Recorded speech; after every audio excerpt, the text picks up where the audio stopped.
Welcome to the hottest monthly gaming countdown, brought to you by Urban Gameplay.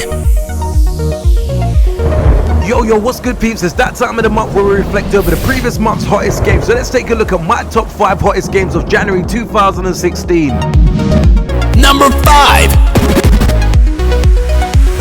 Yo, I remember seeing this little title drop on the Wii a few years back and I never really paid it that much attention, but when I saw the remake on the PS4 and the Xbox One, I had to take a closer look. The game might not be for everyone, but if you're into platformers, it's surely worth a look. The 2D graphics are superbly animated in my opinion, and it definitely gives the impression of you controlling the character from the Ghibli films, and I must say that the game mechanics is intuitive itself. The boy and the blob both move charmingly and definitely precisely. This is definitely a game that you might consider picking up in the next few weeks or so if you're into platformers.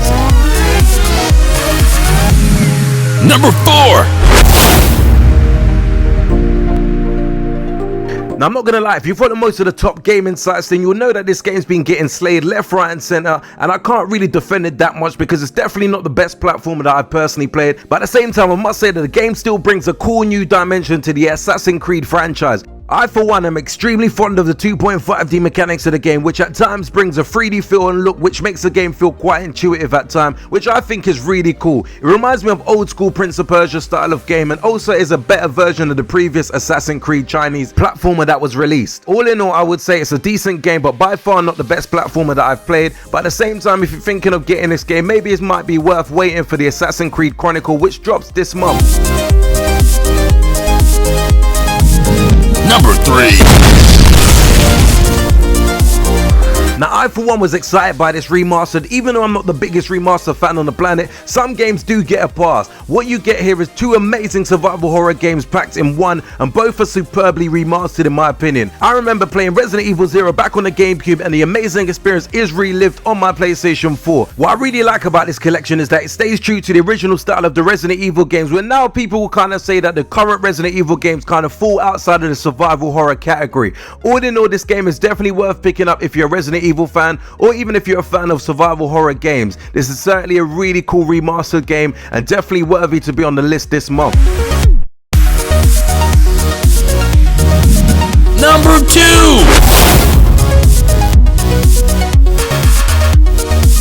Yo, I can't stop speaking highly about this title, and I nearly never placed it on the list as I thought it would have been a little unfair given the fact that the game got released episodically throughout 2015. But on a real level, the amount of fun that I'm currently having whilst playing the limited edition, which got released actually this year, I kind of gave it a squeeze to place it on the list. For those who've watched my review of this game will know how highly I rate this game, given the great story and the great concept of the game. Really worth playing if you want to try something different from your standard action type adventure game, and as I said before, the story is really amazing the way they crafted it. In my review, I also broke down the fact that there is a few negativities about the game where some of the decisions you make might not really impact the whole entire story, but at the same time I think the game is still worth playing.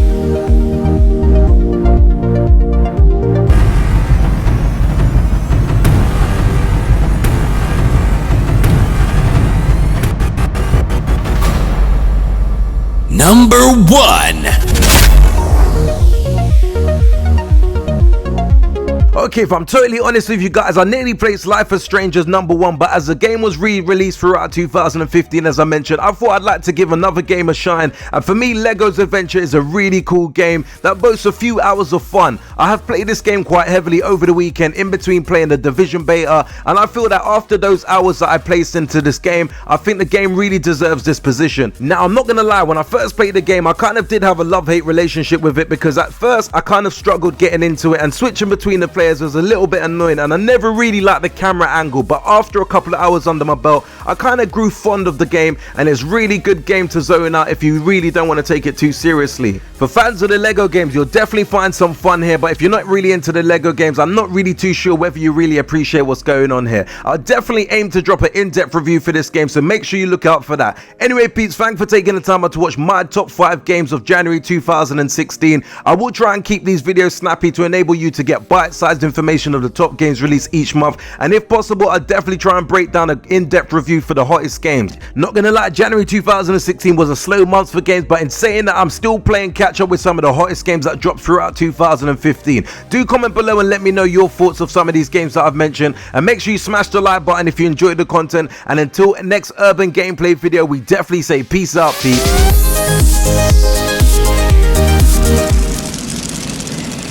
Make sure you hit that like and subscribe button for more cool urban gameplay videos.